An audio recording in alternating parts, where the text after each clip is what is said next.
Acompaña al equipo de El Sapo en la Sopa todas las tardes en la revista de variedades más completa. Comentarios. Hay gente que le duele la cabeza cuando no fuma o cuando no bebe café. Invitados. Yo acaricio a mi manera, como beso, ya no hay otro y en la cama soy completo. Finanzas. ¿A quién no han llamado Kismel para ofrecer algún tipo de producto financiero, específicamente seguros para las tarjetas de crédito? Salud. La vacuna contra el VPH es la prevención primaria para reducir el riesgo de cáncer de cuello uterino. El Sapo en la Sopa. Política con color. De lunes a viernes a las 2 de la tarde por Coco TV. El canal de todos. El canal de todos. Señores, a ustedes gracias por seguir ahí en sintonía en El Sapo en la Sopa. Recuerden que nos pueden seguir a través de nuestras plataformas digitales, que estamos en TikTok, que estamos en Instagram, que también estamos en YouTube. Ahí usted se suscribe y le da seguimiento al contenido. Si usted se va a mover de su asiento, procure buscarnos en las redes para que continúe escuchando el programa. No es necesario que usted esté fijando la pantalla ahí. Hoy nosotros vamos a hablar de un tema muy importante en la vida de todos nosotros. Es una enfermedad que nos ha dado muchos latigazos.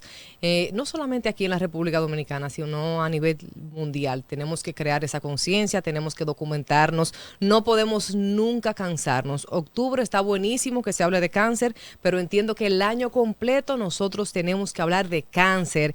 Es una enfermedad que nosotros tenemos que tener un amplio conocimiento sobre la misma y sobre la prevención, porque muchas veces nos enfocamos en la enfermedad y no en prevenir la enfermedad. Es mejor hacerlo antes y no cuando llega. Hoy nosotros estamos con la doctora Nali Cruz. Muy buenos días, doctora. ¿Cómo se siente? Buen día, muy bien. Feliz de estar aquí con ustedes. Qué bueno, doctora. Hoy nosotros vamos a hablar sobre el cáncer de cuello uterino. ¿Qué es el cuello uterino?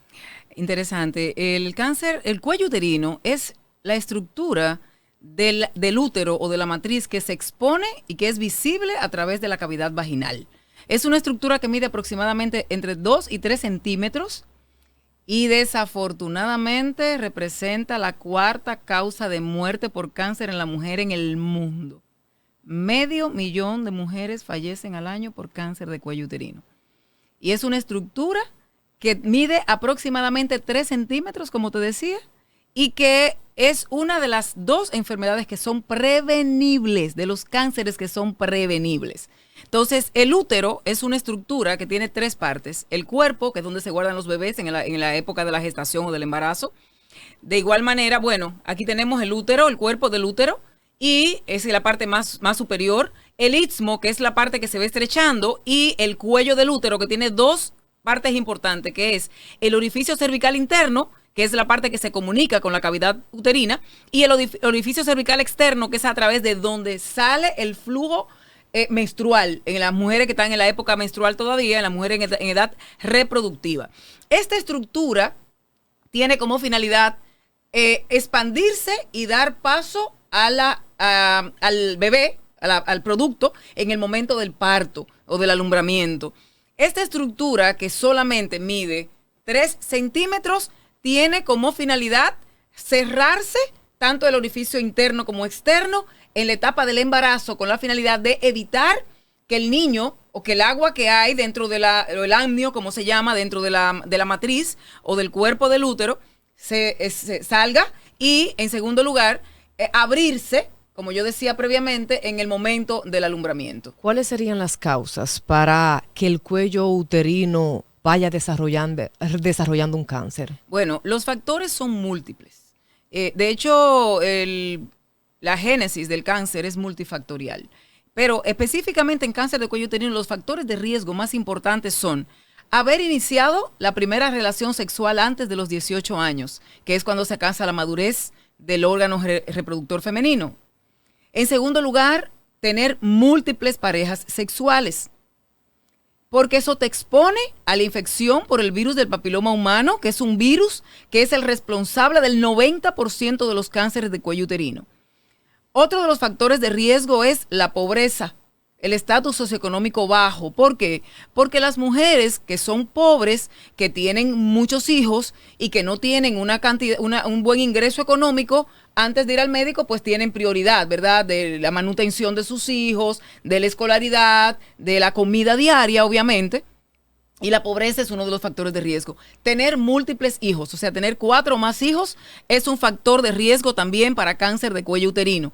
De igual manera, tenemos las mujeres que tienen una pareja, o sea, un esposo que a su vez ha tenido múltiples parejas sexuales, o que ha tenido una pareja que a su vez ha tenido cáncer de cuello uterino. Muchas veces la promiscuidad sexual del esposo es un factor que incrementa el riesgo de la señora para desarrollar cáncer de cuello uterino. O sea, la mujer puede ser monógama, pero si el esposo tiene múltiples parejas, ella tiene riesgo de desarrollar cáncer de cuello uterino asociado al virus del papiloma humano. Tener un hombre que tenga cáncer de pene también incrementa el riesgo para cáncer de cuello uterino, sobre todo si ese cáncer de pene está relacionado con el virus del papiloma humano, si es el hombre el portador del virus del papiloma humano, y también tener una pareja que ha tenido una pareja previa que ha tenido cáncer de cuello uterino. Pero de igual manera, son múltiples factores, te dije. Tener un familiar de primer grado con cáncer de cuello uterino te incrementa el riesgo de cáncer de cuello uterino. O sea, si tu mamá o tu hermana o una tía materna ha desarrollado cáncer de cuello uterino, eso te incrementa el riesgo 3 veces con relación a la población general de desarrollar cáncer de cuello uterino. ¿Una niña podría desarrollar cáncer de cuello uterino? Depende. ¿De qué depende? El cáncer de cuello uterino se considera una enfermedad de transmisión sexual. O sea que la relación sexual es lo que te va a predisponer a la neoplasia de cuello uterino. Las monjas, por ejemplo, no tienen cáncer de cuello uterino, tienen cáncer de endometrio, que es el que se relaciona con la nuliparidad y la nuligestidad. O sea, que una mujer que no pare podría entonces desarrollar cáncer. Pero no del cuello uterino, del endometrio. Ay, Dios mío, doctora. O sea, ese es el de las monjas. Ahora, el cuello uterino se relaciona con las múltiples parejas. O una niña podría desarrollar cáncer de cuello uterino, sí, en este momento de la historia, sí. Porque, ¿a qué le llamamos niñas? El cáncer de cuello uterino como tal no es un tumor infantil. Porque te digo que es un tumor que se considera una enfermedad de transmisión sexual. Porque el factor etiológico más importante para que se desarrolle es el virus del papiloma humano. Pero ahora estamos teniendo niñas teniendo actividad sexual a los 12, 10, 11, 13 años. Con lo cual, te puedo decir en mi experiencia particular que he tenido niñas de 16, de 19, de 20 años con cáncer de cuello uterino. Doctora, usted dice que las monjas tienen posibilidades de adquirir un cáncer ya que no tienen niños. Pero cáncer de endometrio que se relaciona con la nuligestidad, o sea, en mujeres que nunca se han embarazado. Pero, ¿y si en dado caso, por ejemplo, ahora se ha hecho muy común las cesáreas? ¿Una mujer que sus partos hayan sido por cesárea puede tener ese tipo de cáncer, desarrollarlo? No, porque acuérdate que el niño se guarda en el endometrio. Y el endometrio es la estructura que provoca metaplasia y cambios en las mujeres que nunca se embarazaron. O sea, que una mujer que se embarace, independientemente de sea por cesárea o no, eso les reduce el riesgo. No es que a las mujeres que se embarazan no le da cáncer de endometrio, pero es más frecuente en mujeres que nunca se han embarazado. Ahora, el cáncer de cuello uterino es más propenso en las mujeres que tienen múltiples parejas múltiples hijos, justamente por el trauma que le provoca el parto a esas mujeres en el cuello uterino. Entonces, que por ejemplo nuestros abuelos o nuestras abuelas que tenían muchos niños, esas mujeres podrían desarrollar con más facilidad. La mayoría desarrollaron cáncer de cuello uterino y nunca nos enteramos. Tenían un sangrado, fallecieron por un sangrado, o se le hinchaban las piernas, que era por compromiso linfático, o tenían un dolor terrible en la espalda, hicieron fístulas, se murieron y nadie hizo un diagnóstico porque no tenían acceso a los servicios de salud en ese momento. Las mujeres que tienen partos vaginales, he escuchado por parte de mi abuela que tiende a que se le baja y que hay que apretarle y hacerle una cirugía. Ahora mismo desconozco el nombre. ¿Eso podría causarle un cáncer de cuello uterino? La multiparidad es un factor de riesgo. Lo que pasa es que las mujeres que tienen múltiples partos vaginales hacen una entidad que se llama rectocistocele. O sea, hay como una disminución de hay un aumento de la flacidez de las paredes vaginales y el recto y la vejiga empujan las paredes vaginales y esto hace que que descienda el útero, entonces se le hace una cirugía que se llama colpoperinorrafia para, eso es lo que hacen es que te estrechan la cavidad vaginal y entonces hace que la vejiga y el recto no se expongan a través de la cavidad vaginal. ¿Cómo yo podría evitar desarrollar un cáncer de útero? Bueno, decía yo en principio que el cáncer de cuello uterino es una de 2 neoplasias malignas que son prevenibles. La prevención primaria, te voy a hablar de una prevención primaria, se llama las vacunas. La vacuna contra el virus del papiloma humano.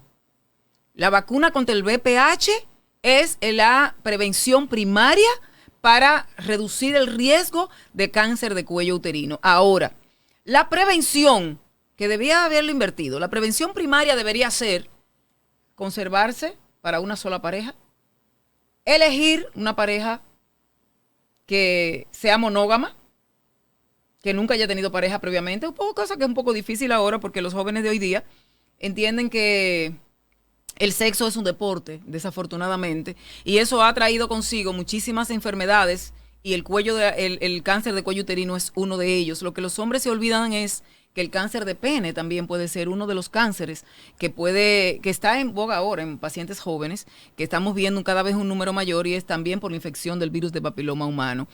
Entonces, la prevención que debía ser primaria, que le voy a llamar secundaria, es evitar tener relaciones sexuales antes de los 18 años, tener una sola pareja sexual, que esa pareja sexual tenga una sola pareja sexual. Y yo decía una vez que me tocó hablar de este tema, que por eso fue que Dios creó un hombre y una mujer. A Adán, Dios no le hizo 4 Evas, le hizo una Eva. Es porque la monogamia es lo que funciona. O sea, un hombre monógamo con una mujer monógama, o sea, una pareja que tenga una sola pareja y a su vez cada una tenga una que sea esa, es lo que realmente reduce el riesgo de cáncer de cuello uterino. Y no es por casualidad que las mujeres, o sea, el grupo étnico que tiene el menor número de mujeres afectadas con virus de papiloma humano son las mujeres de ascendencia judía.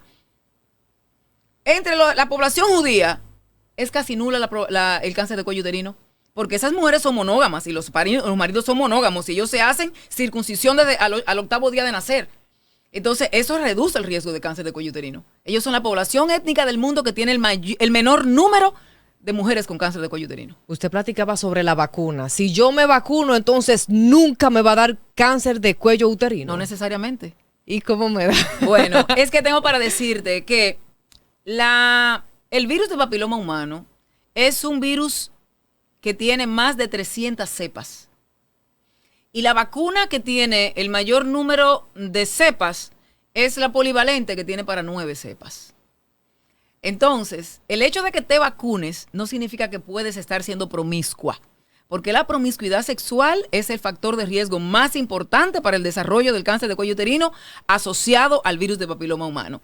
Pero si se vacuna contra la vacuna, bueno, la pregunta sería, si se coloca la vacuna de papiloma humano, ¿nunca le va a dar papiloma humano a esa mujer? No necesariamente. Las cepas para las cuales fuiste vacunada. En principio teníamos una vacuna que era bivalente, que tenía para la cepa 16 y la 18. Después vino la polivalente, la tetravalente, que era para 4 cepas. Ahora tenemos una polivalente que es para 9 cepas. ¿Y las otras 300 y tantas? No ha llegado a la República Dominicana. Todavía no ha llegado a ninguna parte, no se ha creado. Entonces, es lo que te digo, el hecho de que tú te vacunes no significa que tú estás inmunizada contra el virus de papiloma humano. O sea, te vacunaste contra esas cepas y contra esa cepa tú tienes una pseudoprotección. Una pseudoprotección. Eso significa que tú tienes que tener todos los cuidados independientemente que tiene que tener una mujer para evitar que le dé cáncer de cuello uterino. Igual que te decía ahorita, una sola pareja sexual, la citología cérvico-vaginal con determinación de ADN para VPH por lo menos una vez al año, que es lo que se conoce como captura híbrida. ¿Dónde está la cámara? Esta es la suya. Ajá. Ok, la captura híbrida es el método de detección de neoplasias premalignas, que quiero hablar de eso ahora y poner algunas imágenes de las lesiones premalignas que van a pasar antes de que se presente un cáncer invasor de cuello uterino. Y la captura híbrida con determinación de ADN para VPH. Ahí el patólogo o el citopatólogo te va a decir, tienes infección por el virus de papiloma humano y tienes infección para virus de bajo riesgo de cáncer o tienes la infección para virus de alto riesgo de cáncer. Y te va a decir si están positivos los peores, que son el 16, el 18, el 11, 33, 45, o si solamente tienes virus de riesgo intermedio, de bajo riesgo, o tienes todo lo de alto riesgo. Esa captura híbrida te lo va a decir. Eso es lo que se considera hoy por hoy la prevención para el cáncer de cuello uterino. ¿Por qué? Porque tú vas a ser clasificada en una paciente de alto riesgo o de bajo riesgo o de riesgo intermedio. Y el seguimiento con tu ginecólogo o tu ginecólogo oncólogo va a depender de cuál es tu riesgo para cáncer de cuello uterino. Doctora, ¿se ha educado a la población dominicana con relación a las vacunas de papiloma humana, tanto para niños como también para mujeres adultas? ¿El hombre puede vacunarse contra el papiloma humano? Sí, claro. Ahora mismo también al hombre se le está colocando la vacuna. Lo que pasa es que como el cáncer de cuello uterino es la neoplasia más frecuente en la mujer latinoamericana de los países subdesarrollados, los países de ingresos bajos, y que el cáncer de pene, que es el otro tumor que se relaciona con más frecuencia al virus de papiloma humano en cuanto a lo que tiene que ver con órganos genitales, porque obviamente afecta a otras localizaciones como el tracto digestivo superior, la garganta, la laringe, el esófago cervical, el esófago torácico, etcétera. Como es tan poco frecuente hasta el momento el cáncer de pene, obviamente se le da mayor prioridad a las niñas, que lo ideal es que se vacunen a las niñas antes del inicio de la vida sexual entre los 8 y los 15 años. Eso es lo ideal. A las adultas se le está colocando la vacuna ahora, porque en principio no se le ponía a las adultas la vacuna. Cuando era la bivalente no se le colocaba a las adultas la vacuna, porque estaba provocando algunos daños cerebrales. Entonces se le colocaba a las niñas entre 8 y 15 años. Actualmente, y yo voy a hacer un llamado realmente a las personas que vacunaron a sus hijas cuando habían vacunas bivalentes, que eran para 2 cepas, que tienen que tratar de ver cómo se ponen las demás cepas para reducir el riesgo de que esas mujeres desarrollen cáncer de cuello uterino. ¿Cómo una madre sabe que le colocó esa vacuna y no la que cumple con las demás cepas? Para usted llamar la atención y que ellas vayan y acudan y le coloquen la vacuna a las niñas. Claro que sí. Si la vacuna se le pusieron antes del 2015, desde 2005, esas mujeres deben llevar a esas niñas a vacunarse. Si les colocaron antes del 2005, a partir de ahí se empezaron a hacer el desarrollo de las nuevas cepas, de la vacuna para las nuevas cepas. Doctora, el tema de las pastillas anticonceptivas aquí en la República Dominicana es un boom. Todas las mujeres tienen esa medida para cuidarse de un embarazo, pero estamos hablando ahora de cáncer de útero. Usted como oncóloga, ¿qué recomienda más? ¿Un preservativo o una pastilla anticonceptiva? La monogamia, tener los hijos que hay que tener en el tiempo que hay que tenerlos y hacer la esterilización quirúrgica. Pero los contraceptivos orales o las pastillas anticonceptivas son un factor que incrementa el riesgo para cáncer de cuello uterino y de mama inclusive. Sí. Entonces, lo ideal sería que las mujeres se esterilicen o que se programen con el programa de sus hijos con métodos que son como de bloqueo. Puede ser el preservativo o puede ser un dispositivo intrauterino, que son medios físicos que van a evitar el paso de los espermatozoides hacia lo que son las trompas uterinas, como en el caso del DIU, o el preservativo que va a evitar la contaminación del semen en la cavidad vaginal, y obviamente eso va a reducir el riesgo, pero recordemos que con el preservativo existe todavía un 2% de posibilidad de que la mujer desarrolle un embarazo. Entonces, ¿el consumo de pastillas anticonceptivas podría aumentarme la posibilidad de adquirir un cáncer? Claro. El consumo de pastillas anticonceptivas incrementa el riesgo para cáncer de cuello uterino y de mama, y también otro de los factores que incrementa el riesgo para cáncer de cuello uterino es la infección por clamidia. ¿Qué es eso, doctora? La infección por clamidia. La clamidia es una bacteria que el vector o el transmisor es el hombre. O sea, la clamidia es una bacteria que se transmite a través de las relaciones sexuales, como la gonorrea, como el herpes, como todas las demás infecciones de transmisión sexual. Y la infección persistente por esta bacteria, que se va a determinar la infección por clamidia en un Papa Nicolau, simple. En una citología cervicovaginal o Papa Nicolau se van a ver la colonización de esta bacteria que se llama clamidia. Una infección persistente por clamidia también incrementa el riesgo para desarrollar cáncer de cuello uterino. Pero ¿por qué yo decía que el Papa Nicolau o la citología cervicovaginal es el método de prevención? Porque el Papa Nicolau tiene la característica de que puede detectar enfermedades premalignas, como las neoplasias intraepiteliales cervicales, que son grado 1, grado 2, grado 3. Luego está el carcinoma in situ y por último el cáncer invasor. Y del momento en que se presenta una infección temprana, o el INIC1, a que desarrolle un cáncer invasor en una mujer que no fuma, pueden pasar hasta 20 años. Eso significa que si tú tratas correctamente las infecciones premalignas, la paciente nunca va a llegar a desarrollar un cáncer de cuello uterino. ¿A partir de qué edad una mujer tiene que hacerse papá Nicolau? A partir del momento que inicia la vida sexual. Sin importar la edad. No importa la edad. A partir del momento del inicio de la vida sexual, debe iniciar la citología cérvico-vaginal. Ahora bien, lo que las guías internacionales de manejo establecen es que independientemente del inicio de la vida sexual, a los 18 años se puede iniciar la citología cérvico-vaginal. O sea, que una mujer que nunca haya tenido relaciones sexuales podría hacerse un chequeo de papá Nicolau. Claro, una citología cérvico-vaginal existe, un espéculo que es para las mujeres núbiles, las mujeres vírgenes, y un citobrush que es especial para este tipo de mujeres. Son médicos obviamente cualificados que tienen que hacerlo, ginecólogos con experiencia o sea, que yo no soy ginecóloga, yo lo que soy es oncóloga, pero tiene que ser un ginecólogo con experiencia que sepa cómo manejar a esta paciente para que se mantenga siendo núbil.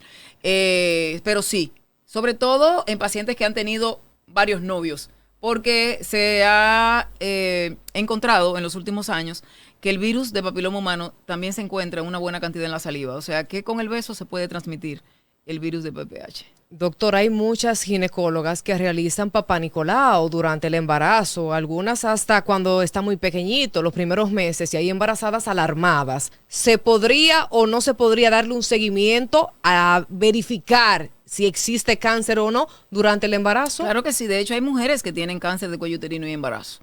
Esas mujeres se desembarazan vía cesárea y obviamente se maneja el cáncer posterior al desembarazo.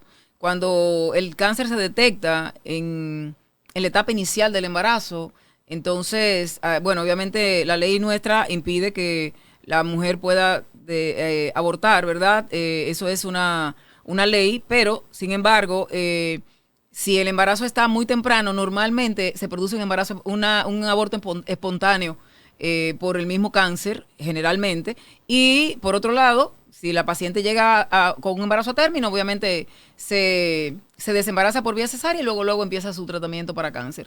De hecho, cuando está en el segundo trimestre, el diagnóstico se hace en el segundo trimestre del embarazo, en el tercer trimestre, que ya está la formación del niño completa, pues la paciente puede iniciarse con quimioterapia, no radioterapia, que es el tratamiento estándar de cáncer de cuello uterino, sí quimioterapia para reducir el riesgo de enfermedad metastásica o reducir la probabilidad de que el tumor se disemine y pueda afectar los riñones y las estructuras que están alrededor.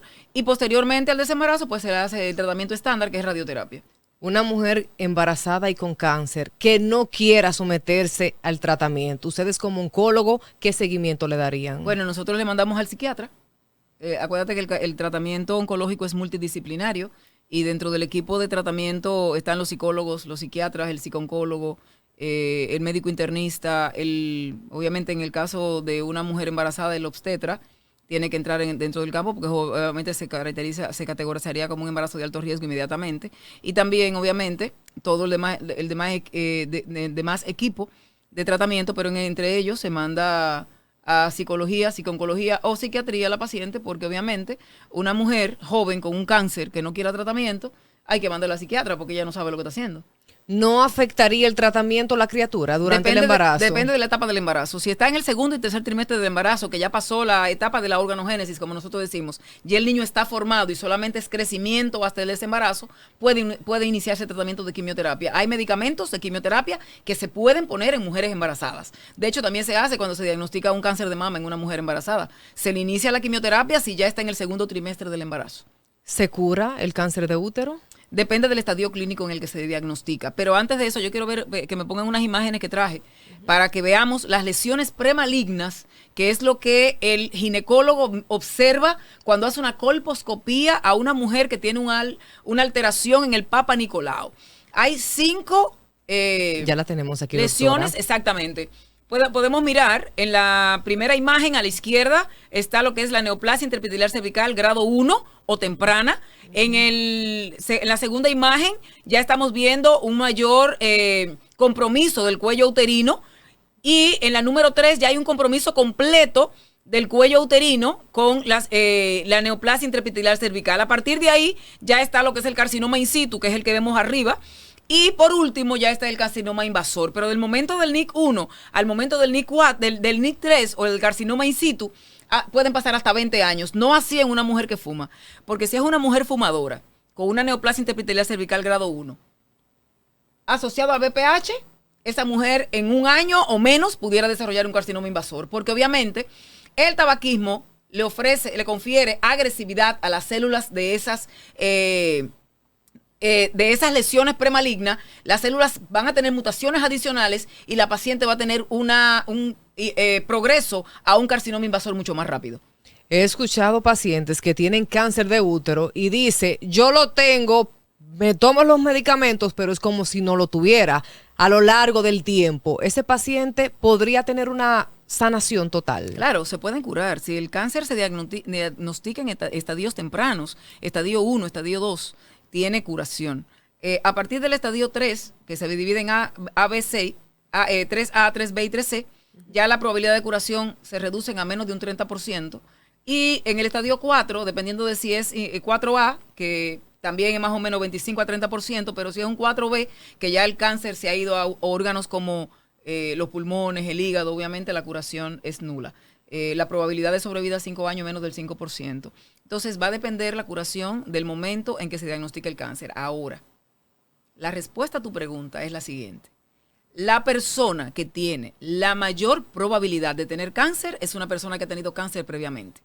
Entonces, puede haber una recidiva del tumor primario, ahí mismo. O sea, hay mujeres que dicen, a mí me sacaron todo, yo no tengo que hacer mi papá Nicolau.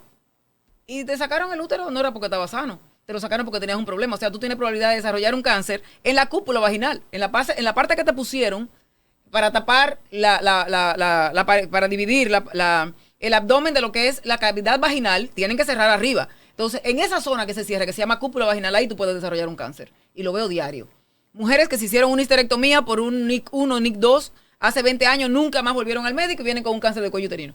Doctora, de la cúpula vaginal. Vamos a ver, vamos a platanar un poquito porque está muy médico. Por ejemplo, una mujer se hace un vaciado, como le dicen en la República Dominicana. Exactamente. ¿Creen que nunca le va a dar cáncer? Y sí le da. Y le da cáncer. Sí, claro, por supuesto. En la parte que cubren, arriba, en la última parte de la vagina, en el fondo de la vagina, ahí sale el cáncer.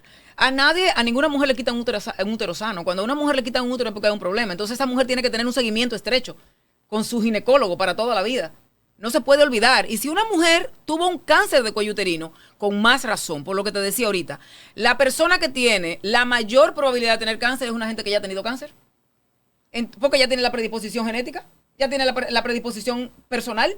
Entonces, esas personas que han tenido cáncer tienen que tener un seguimiento de por vida con el oncólogo. En este caso, con el oncólogo clínico y con el ginecólogo oncólogo. Tiene que estarse haciendo citologías cérvico-vaginales cada cierto tiempo para determinar si hay alteraciones en las células que están ahí.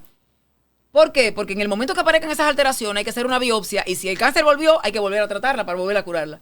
Y entonces, ¿cómo sería el tratamiento de curación de una persona que no tiene nada ahí, que le hicieron un vaciado, doctora? Bueno, es quimioterapia y radioterapia. Ok. Sí, son alternativas de manejo que tenemos porque déjame decirte que el cáncer de cuello uterino invasor no se opera. El cáncer de cuello uterino invasor, el tratamiento es quimioterapia y radioterapia, no es la cirugía. Podríamos hacer cirugía de rescate cuando ya el tumor desapareció después de quimiorradio. Se puede hacer cirugía de rescate. Y si el cáncer persiste después del tratamiento que es de quimiorradio, entonces se haría otra quimioterapia. Y si sigue persistiendo, pudiéramos hacer un rescate quirúrgico si es quirúrgica. Si no, continuamos con quimioterapia. hasta que curamos a la paciente.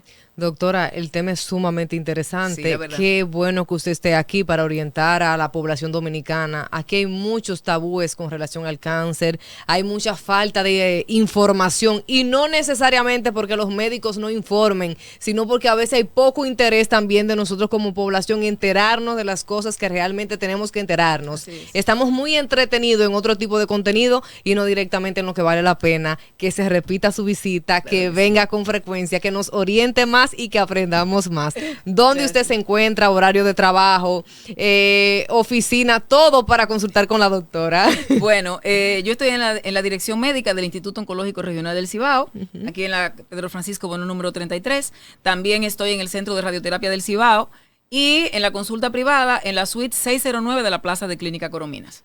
Clínica Coromina 609. Sí. ¿Y allá en qué horario usted trabaja?